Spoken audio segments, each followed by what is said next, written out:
This show is produced by the Hartman Media Company. For more information and links to all our great podcasts, visit hartmanmedia.com.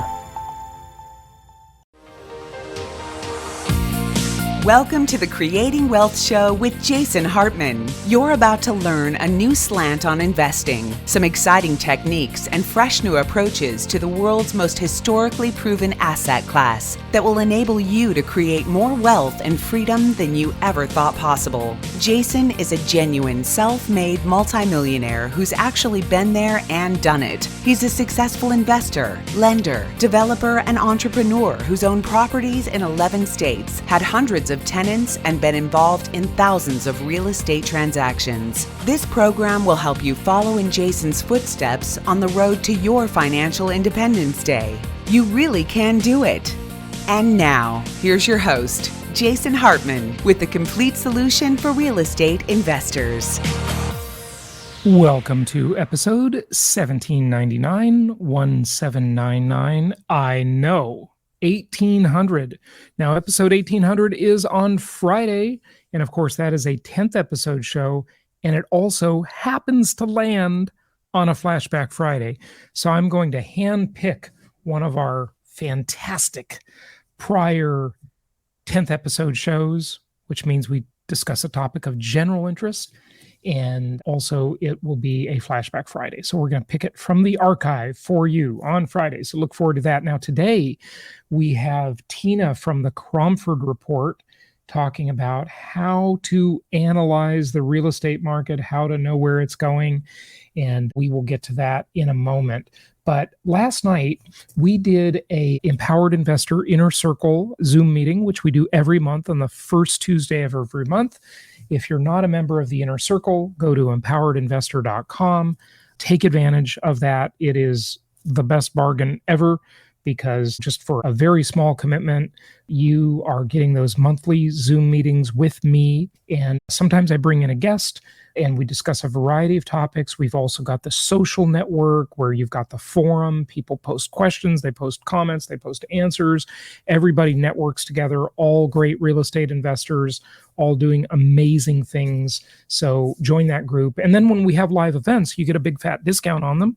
Of course, there was $150 off our Creating Wealth virtual event for the Inner Circle members, and our next live event, big discounts, as well as a special luncheon as well, or actually a special dinner for the Inner Circle members included with that. So anyway, today, before we get to our guest, someone asked this question last night at our Inner Circle meeting, and it was about the different types of consumer price indexes.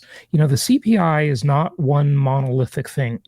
There are different CPIs, and of course, I always want to say this, everybody has their own personal CPI because we all spend differently, don't we? We all have our own rate of inflation, our own consumer price index, depending on our lifestyle, how we spend, and what we choose to buy, right? So that's different for every person. And of course, you can categorize that differently because poor people and middle-class people and wealthy people all spend very differently. And as I talk about in the Hartman Comparison Index, the HCI, which is the best way to understand real estate values. Of course, if you haven't really taken a deep dive into the Hartman Comparison Index, grab the free white paper at hartmanindex.com. Check out the other podcast episodes and YouTube videos on the Hartman Comparison Index. It's very important that you understand that. If I don't say so myself, it is the best real estate index out there. It is the best way to understand whether real estate is underpriced, overpriced, or priced just right? Whether it's in the Goldilocks zone or not. So check that out. But one of the metrics we use in the HCI is the Forbes Cost of Living Very Well Index, which is their CPI that the Forbes group has been putting together, Forbes magazine, formerly, but now it's just Forbes, on the CPI for the very wealthy people, right? Because they spend differently. So it's just important to see how these different measures compare to real estate prices, also how they compare to each other, to get the most accurate assessment for the real rate of inflation. I mean, look, everybody's talking about inflation nowadays.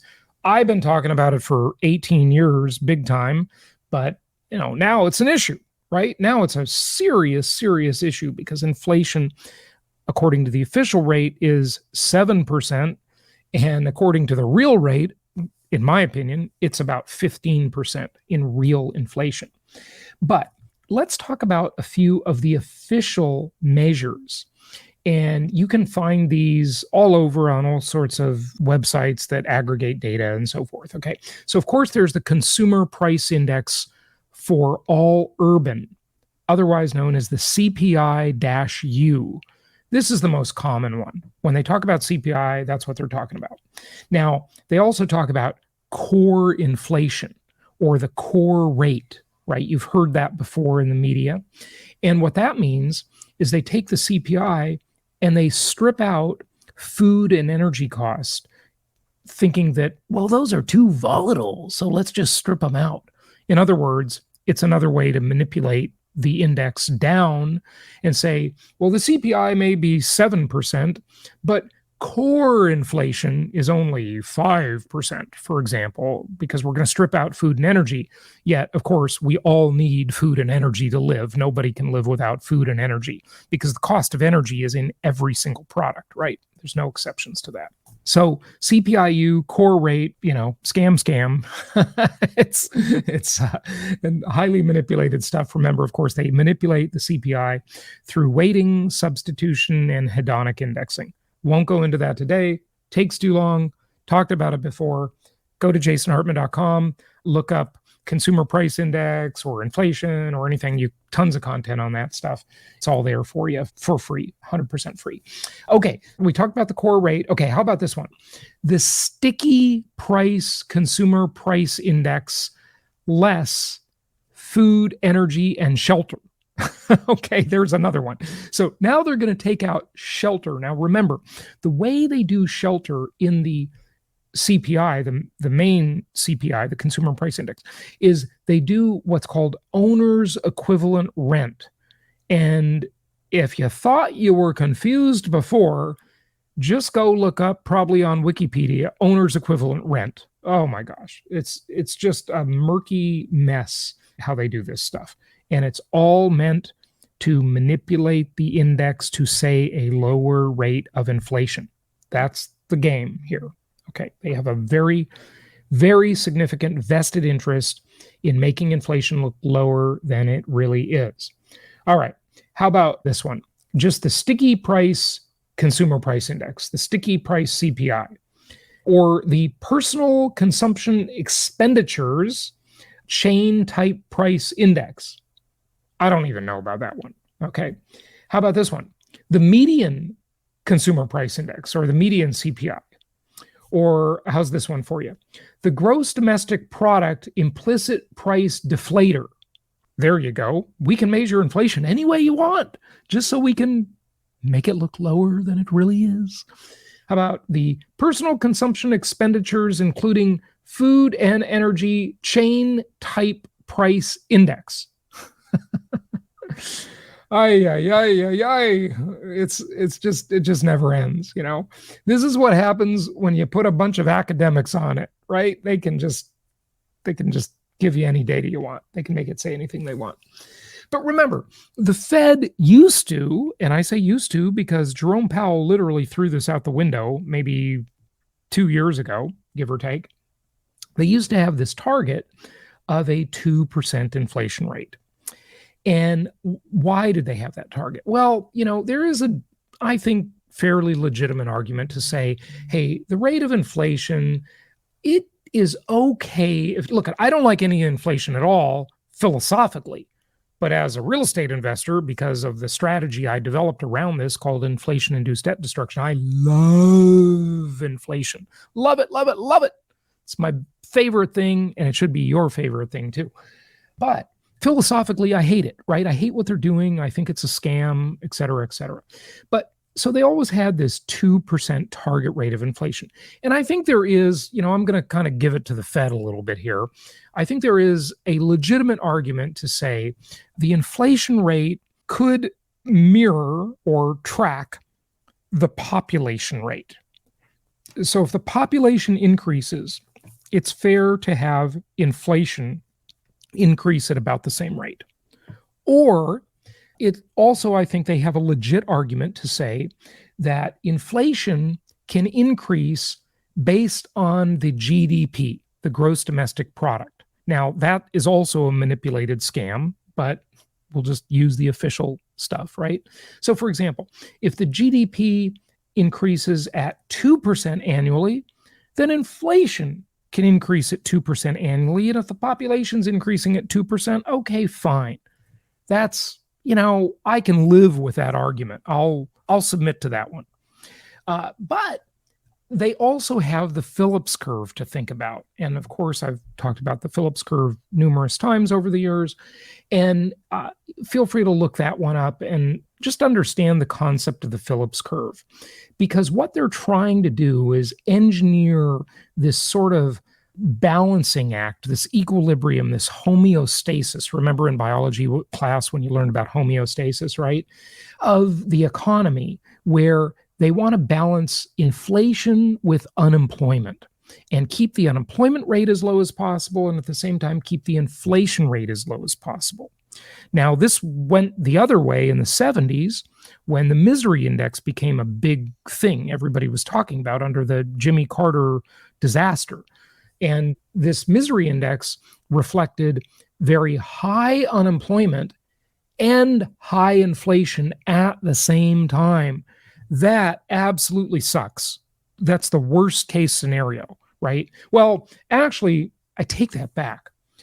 For the central planners and the economists, and even for us as the peasants, okay, I would argue actually that one of the worst maladies of all that's very hard to fix is deflation. And that's why the central planners and the powers that be are scared to death of deflation. They will do whatever they can, including printing trillions of fake dollars out of thin air, to make sure deflation does not occur, because deflation puts the economy into a downward spiral that is very hard to recover from. On Sunday, I went flying. And, I fly once in a while. I have enough flight hours to be dangerous, for sure. But, I know how to fly a plane because I took lots of lessons, right? And I went flying on Sunday. And one of the most dangerous things that can ever happen when you're flying a plane is to go into a stall. But wait, there's more. A stall is not actually the most dangerous thing. But a stall can cause a spin, and a spin is the end of the world most of the time, right? It's very hard to recover from a spin. So a stall is when the plane heads nose up and the wings stop working. Okay, the wing design has this effect of low pressure above the wing, high pressure below the wing, and so you have lift. It's magic. It's wonderful, right? This is how planes fly. And so if you look at the shape of the wing, it's shaped to create that effect. High pressure below, low pressure above, you're flying. Good. That's all great. But when you put the nose of the plane up too high, or you make a steep turn, the wings can stop working and they lose lift. And when they lose lift, the plane can fall into a spin. And a spin is the death spiral. That's deflation in the economy. That is what they will do anything to avoid, and they should do anything to avoid it because it's a terrible malady. It's really, really bad. And I say that's why we can bank on income property investing and my strategy of inflation-induced debt destruction using the 10 commandments of successful investing, the Hartman risk evaluator, and all the tools, techniques, and strategies I've created over many years of making mistakes, learning from other people's mistakes and my own mistakes, and use those things to be really good investors. And I think we can literally bank on the Fed acting in a certain way and the government acting in a certain way so that our investments will win and our strategies will win the game.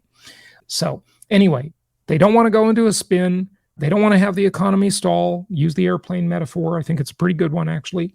And they will do anything in their power to stop it. So let's align our interest with them.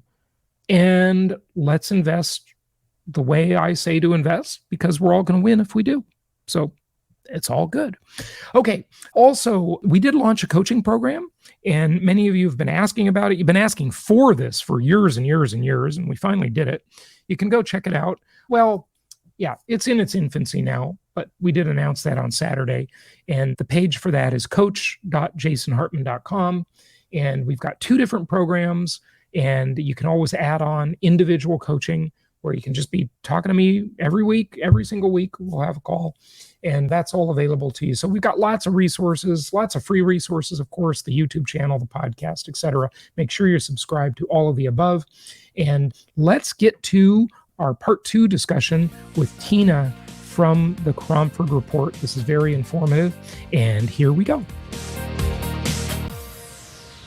But, think of it this way too. A lot of self-employed people got hit very hard by the pandemic. They were not getting consistent income. Some people had the best year ever, but other people had their worst year ever. And now maybe some of them have actually recovered to where they have at least 6 months of regular consistent income that can now be considered for a loan now that the forbearance thing is done. So again, interest rates are not the only game, and you also have to know your supply. If your interest rates go up but your supply is still really low, you're still going to see prices rise. Yeah, right. It's just the way it is. And then of course on your supply side, the only people that truly really create supply are builders. Yep. And so that's why Ivy's like, okay, you're throwing out too many permits, but frankly, it's taking 10 to 14 months to build a home here. So a permit doesn't mean that you have a house. That doesn't mean that we've overcome our housing shortage, and it doesn't even mean that it's going to be built. So again, a lot of these things all play into each other. There are a lot of different things happening all at the same time. And so the idea that real estate's just this big house of cards and you pull one card out and the whole house falls down, doesn't work that way. Right. It doesn't work that way at all. In fact, this is probably the best chart to show why we are not showing our math. It's not show here that we have even gotten to the level of homes we need for the population that's already here. So the red line, which you will see, the red line is over the blue line. So for those of you listening and not watching, so this is showing number of housing units versus population, right? It's the growth. It's a percentage of a growth. So just look at 2006, for instance. So every year from 2000 all the way to 2009, the percentage growth of housing units was higher than the percentage growth of population. So again, what would cause vacant homes? Building faster than your population growth, which is what we were doing for at least 10 years. The last 10 years, we have been underbuilding, only like 0.5% growth in housing units in 2012 versus a 1.8% growth in population. So over the last 10 years, slowly and surely, we turned that glut of housing that caused prices to decline when funding for all that flip activity failed, right, in 2007. We turned that glut of housing into a shortage, and that shortage is not going to be fixed in a year. It just isn't. The idea that in 2020, the builders were able to just throw out all these permits and have these homes go up in 6 months or less is not reasonable. There's still... The other thing, of course, all real estate is very local, and everybody knows that by now if they've been listening to my work. But also, you have to think about the product segment. What price range houses are these?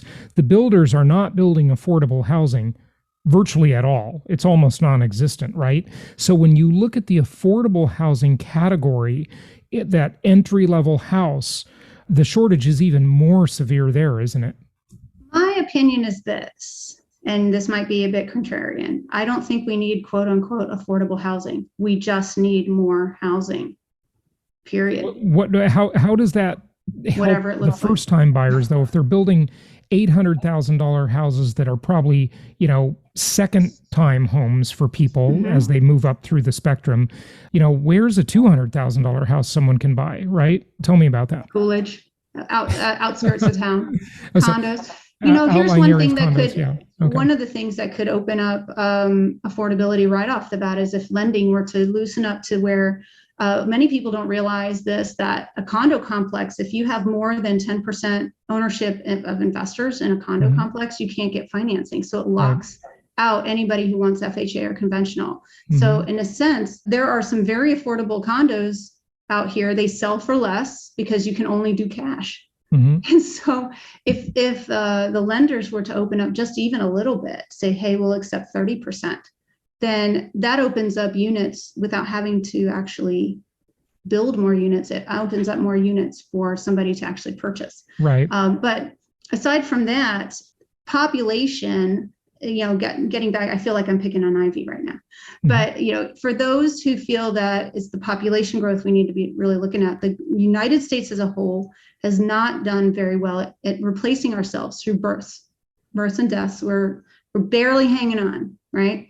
But when it comes to domestic migration within the 50 states, you are seeing that Arizona and the western part of the country, minus California, is much stronger in their population growth, meaning they're getting it from inbound migration. And there are four, if you count Puerto Rico and West Virginia and Illinois and Mississippi have all lost population over the last decade. And then all of that northeastern area in the lighter blue has had very, very weak population growth over the last decade. So you can already see the imbalance from the southeast portion of the country, Texas and the West, where people have been moving to. And again, that increases your population, that automatically increases your demand for houses. But this is where you have to see what happened in terms of household formation. There are still headlines out there that are stating that our market is being driven by the work from home movement. And so right after the pandemic, when two people sharing a closet in San Francisco said, I don't have to do this anymore, and certainly working from home in a closet with two people was not. Let me go get a suburban house in a lower price market with 3 bedrooms. Yeah, they moved freely about the country. Right. So demand went up. Whenever household formation increases, your demand goes up. But that was over. That surge was over by September and October. And February, and speaking of Zillow now, Zillow announced in February they were going to start using their Zestimate as their offer. Remember that? So they got very risky. Whenever you take a human being out of a transaction, it's automatically riskier if you're going to rely on an algorithm. Right. So unfortunately for them, the timing was terrible. Affordability was dropping. February and March, we saw household formation weakening. And then by April and May, it was shrinking. And so when household formation shrinks, your supply goes up. So in Phoenix, we actually saw supply stop dropping in February, rose very, very slowly. And then by May, it shot up and started still very, very low, don't get me wrong, but it was rising significantly, which tells us that Phoenix was following this household formation number. And that's why you want to look at household formation, but that it can shift. But this is one of the things that if you're flipping, you don't want to necessarily be overpaying for homes if you don't have anybody who can afford it on the back end. Right. And so that's where some little subtle shifts in the marketplace. But again, going back to our national scale, over the last decade, the Western states are all in the top 10, including Texas and Florida, all in the top 10 for household formation. So again, when household formation is rising, your demand goes up, and you can see West Virginia negative, Illinois very weak, Mississippi very weak. And again, the same states that had very weak or declining populations are having very weak or declining household formation. So that's, it's not a one broad stroke across the United States. Well, I live in a van down by the river is your meme, right? And I remember that skit. It was so funny. But that's my affordability one, yeah. What's actually really kind of ironic about that, I mean, there is a huge segment of the millennial and Gen Z population living what's called van life. Just type it in on any search engine, and you will see there are people with big YouTube followings that are doing their whole van thing. And unfortunately, we heard about that very sad case recently, that related to that too. But it's becoming more popular for sure. Yeah. I love how they phrase it, that we prefer it this way. But trust me, if they could fire at home, I'm pretty sure they would get one. Yeah, well. But I want to discuss the affordability indexes right now. Sure. So the National Association of Homebuilders puts out this affordability index. And this is how it's supposed to be read. they look up or they get from HUD the median income for a family, meaning family is not individual, not household income. It's family income, meaning two individuals in the household of working age or whatever, right? Yep. They can be married, they can be roommates, doesn't matter. Household income. So they're stating that the median family income in Greater Phoenix is $79,000 a year. They should be able to afford $1,843 a month in mortgage. So then they go and they say in Phoenix or the nation, what percentage of homes were affordable to a family making the median income? And nationally, that number is about 57%. We like it to be between 60 and 75. So it's just below normal. Okay. So that's where the caution flags come out. Now in Phoenix, so here's my question about this. In Phoenix, how accurate is that $79,000 a year? So I looked up the methodology that HUD uses to estimate income. And what they're using is a 2018 survey, and then allocating in the consumer price index or the rate of inflation through February of this year, getting to 79,000 from 75 3 years ago. So my question is, well, first of all, what happened to inflation after February? It went bonkers. Right. So you're not even taking into account the 5 to 6% of inflation that we saw in the last 4 to 5 months here. Mm-hmm. So that's not even in there. Secondly, it's not taking into account the Californians that flooded here. Right. And in 2020, when all of those employees moved about the country, the HR departments for those large corporations did not have time to figure out what the state tax laws were for every state. So a lot of those incomes were recorded in the state that they came from, not Arizona. So it's very possible that our incomes have risen much faster than that little bit in a 3-year period here. Yeah. The other flaw, I think, with affordability indexes, I do like them, and NARs I like also, but the problem with them is they don't account for people trading equities that already live in a market. For example, when I lived in Newport Beach, this is a very expensive area, right? And you had a whole segment of people that didn't have like these extraordinarily high incomes, but you had super high home prices. And the reason they could afford them is because they bought their house 20 years ago. And they could still move and just trade their equity. They had such large pieces of equity to trade that they weren't buying like a typical buyer with 10% down or maybe 20% down. And they also don't account for foreign money coming into a market. So in Southern California, you had all of these Chinese buyers, all of these Middle Eastern buyers with gobs of money. In New York, you have all these Russian buyers. In South Florida, where I live now, you have all these Brazilian people. They're looking for a safe place to store their money outside of their own country. And so these affordability index just completely miss that. No, I think the affordability is still very important because in my opinion, I don't really care what the income is of somebody who's not going to live here and doesn't work here, because the risk factor is on the investor side. The investor coming in and purchasing, if they're going to... I'm not saying they're investors though, necessarily. Right. If you're not going to live here... Yeah. A lot of them do move there and live there though. Then what are you doing here? Yeah. Well, no, a lot of them are immigrants. But like I said, now if they're an immigrant and they're living and working in the same area, whether they're working at whatever, they're paying taxes here. Right. That should be it. I think my main issue with this isn't that it's not counting them. My issue is that it's delayed. I just told the government what I made in 2020, 6 weeks ago. Right. Because I'm self-employed. Yeah. So it doesn't really take into account self-employment. Sure. And this income is only updated once a year. Yeah. And I don't think that's enough. So this indicator, this affordability index works in a normal market, but in a market that's shifting and changing very quickly as ours is right now, it can't keep up with it.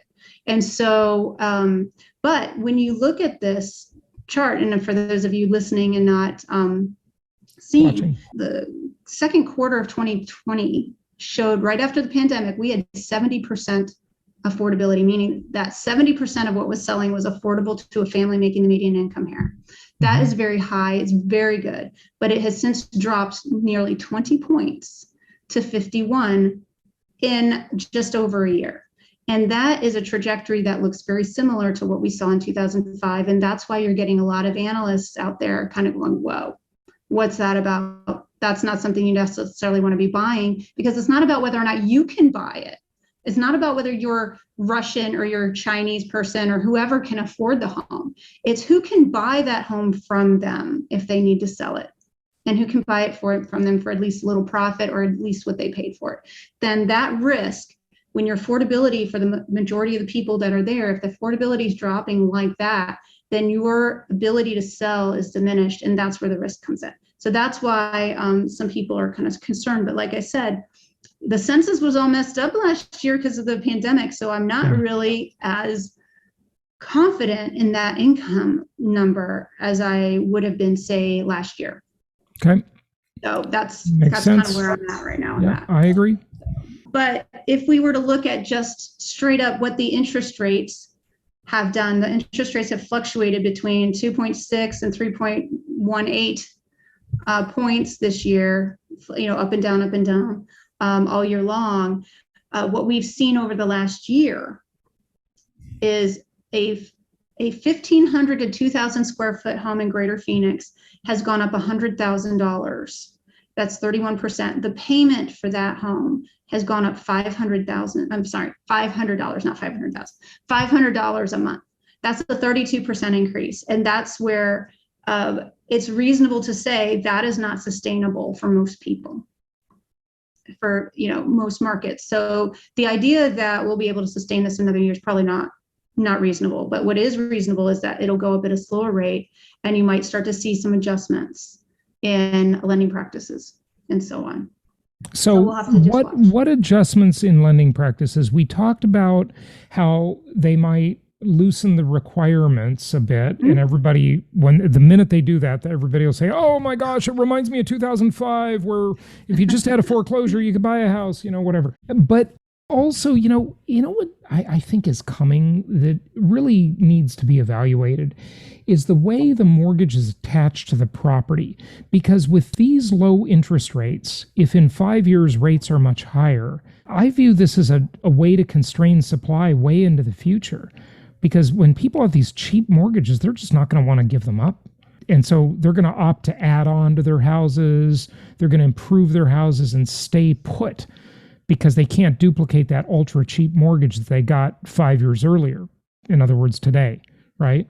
So I don't know. You know what? That concerns me. Yeah. That is, I think it just depends. It just really depends. It depends on what their needs are at the time. Yeah. And what the population is, what the vacancy rates are. It just whole bunch of factors. There's so many different things. And that's why we only really look out 6 months ahead, 3 to 6 months. We don't tell you what's going to happen in 5 years or even 3 or 2. Right. We just let you know. We're like headlights at the Cromford Report. We let you know when there's a curve in the road to give you a chance to respond to the market as it happens. Which, again, the only people that should be timing the market are flip investors. They're the only ones. Yep. And so, but, to your point on lending practices, okay, so they've been discussing since early this year that they expect lending practices to loosen up. And then finally they did. And Fannie and Freddie announced they were going to be raising the conforming loan limit, the biggest amount in my career, $76,000. That's a huge loosening up. That is a huge indicator that now you've opened up a whole nother price point in Greater Phoenix for conventional financing. And so at 3% down, no less. And so that right there, we saw a boost here in Greater Phoenix in that 400, 800, but specifically over 600,000, and between the 800 and million price points, we saw more contracts come in our off season. And when you look at by October, they were stating they're looking at self-employed borrowers again. This chart that's on the screen right now shows the mortgage credit availability index, which shows really pretty high right before the pandemic, and then this massive drop off.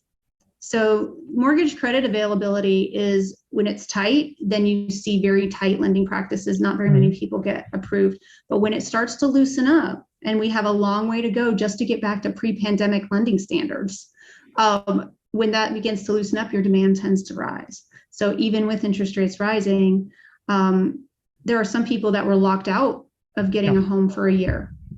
So we'll see if that actually offsets any of the issues that we might see with the MCAI is a big deal. Remember, it's not just about interest rates, it's about mortgage credit availability.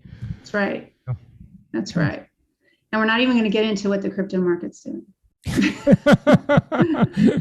Oh, that's the fact that you can see once Bitcoin took off in November, so did our luxury market. So that creates a whole nother, whole nother level of things. Yeah. So if we have time, I can go into. I'd love to just touch on the dashboard that you have at your index, with the 3 gauges. Can you go to that?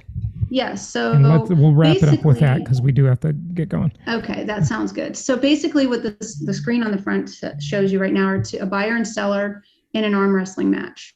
And at 100, you have equal strength between buyer and seller based on supply and demand. And we expect prices to rise at the rate of inflation when our market is between 90 and 110 on the index, okay? If it goes over 110, the sellers start to win in that arm wrestling match. They get the upper hand. And when that happens, they don't have to reduce their price. They don't have to fix things. They don't have to do a lot of things. And your prices will go up faster than the rate of inflation when that happens. So again, it's not something to be predicted. It's the predictor for everything else. It kind of tells us what the weather's like. If any contracts that are written in today's weather in Greater Phoenix are going to be higher in price than the ones written last month. Okay.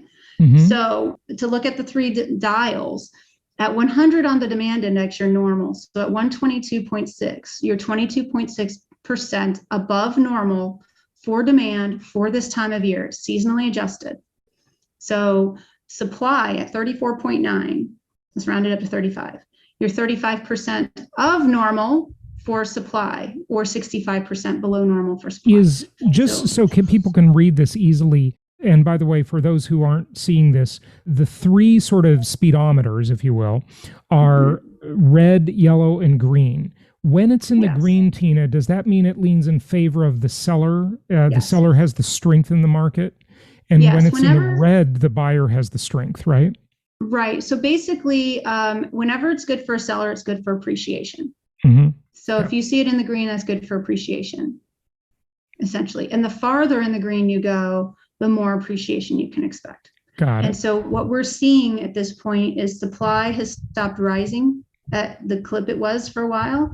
Over the last 30 days, it's kind of just hanging tight, but demand has gone up still 3 points. So even with Zillow pulling out, it's not had any effect on what's in escrow waiting to close around here. And the way to read it is the next slide here is just comparing where we are now to where we were in February of this year.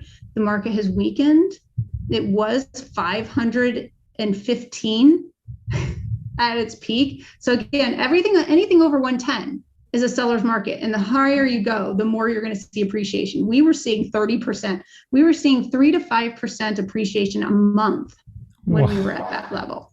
So now it's weakened to merely 340 to 360. And so in the last 3, 4, 5 months that it's been in this range, we have seen prices average up 1.1% per month, which is still extremely good.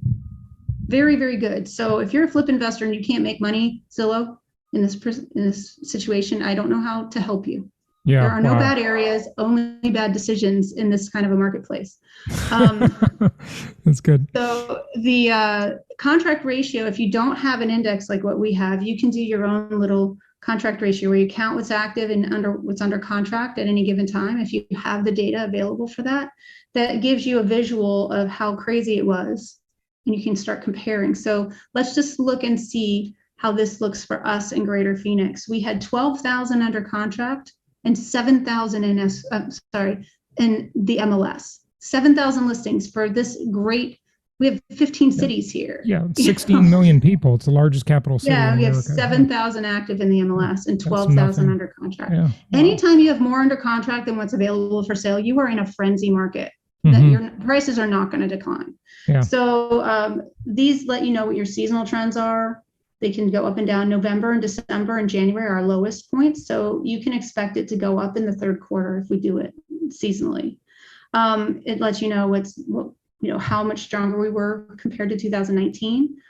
But this also shows you just visually what happened between April and August, where we saw a massive drop off. We saw the demand drop and your supply rise. So when they go in opposite directions, you see a more noticeable drop off in your seller advantage. And then it went flat as supply rose and your demand rose. When they both go in the same direction, then they tend to level each other off, right? So you can see a drop off and then a leveling off. But this is the key thing. What's normal for this time of year? For November 1st, we had 12,000 in escrow. In 2019, we had 9,400 in escrow. And in 2014, our last balanced market, we had 7,800 in escrow. But that supply line, 7,000 in the MLS, active for sale, even in a weak seller market, we had 13,000. And in a balanced market, we had 23,000. So that just gives you the huge disparity of this supply and demand situation. And that's why in my little meme where it has Ivy Zellman yelling at the little cat saying, "You're going to lose money, you're overbuilding, blah, blah, blah." And the little cat says, "Maybe, but not today." Right. Yeah. So we're not going to see that happen today. Eventually. So this is the big key. This is the one we'll end on, okay, if that's all right. Sure. So historically speaking, if you are going to start predicting a drop in price, your supply has to be way over your demand to get a massive drop, right? If you just have a regular old buyer's market, you might get a 5 or 10% drop. Yeah. But we're so far apart in supply and demand that we can't even predict prices slowing down so much right now. Wow. Because not until demand and supply get closer together can we start to see that price line adjust. And you can see this over time, where in 2006, the last time Ivy Zellman was like, "Hey, we're heading for a crash," we all agreed because the math supported it. The math showed us that there were 56,000 listings in the MLS and only 4,000 in escrow. Right. That is not going to sustain price appreciation. That is absolutely what you would see if we were going to crash, but that's not where we're at right now. Yeah. And we don't expect this to change over the next 3 to 6 months drastically. And many markets around the country are very similar to this. So very interesting stuff. Tina, give out your website and just wrap it up with any closing thought. Okay, well, basically, at CromfordReport.com, our data license with the local MLS allows us to sell subscriptions to local real estate agent members of the Arizona Regional MLS. So if you do want to have more information on our analytics, I highly recommend that you utilize one of our subscribers to represent you. So final thought is, when it comes to predictions, if you can't be with the market you love, you got to love the one you're with. Yeah. The only market that matters is the one you're in right now. Right. Very interesting stuff. Tina, thank you so much. That's just a whole bunch of data. If you were listening on audio only, I highly encourage you to make sure you see the video. We might put it on our website as well, but it'll be on the YouTube channel and all of the other places where I'm on BitChute and Odyssey and all the rest of them as well. Tina, thank you so much. You're really a wealth of information. We really appreciate it. Thank you so much. Hey, good morning, Jason Hartman and team. Thank you for all the great content, all the great guest speakers you have on. And Gina and I feel fantastic about doing what we're doing. And we'll just keep on listening and take care, and wish we could see you all soon, and hope that'll be happening. Take care. Thank you so much for listening. Please be sure to subscribe so that you don't miss any episodes. Be sure to check out the show's specific website and our general website, hartmanmedia.com, for appropriate disclaimers and terms of service. Remember that guest opinions are their own, and if you require specific legal or tax advice or advice in any other specialized area, please consult an appropriate professional. And we also very much appreciate you reviewing the show. Please go to iTunes or Stitcher Radio or whatever platform you're using and write a review for the show. We would very much appreciate that. And be sure to make it official and subscribe so you do not miss any episodes. We look forward to seeing you on the next episode.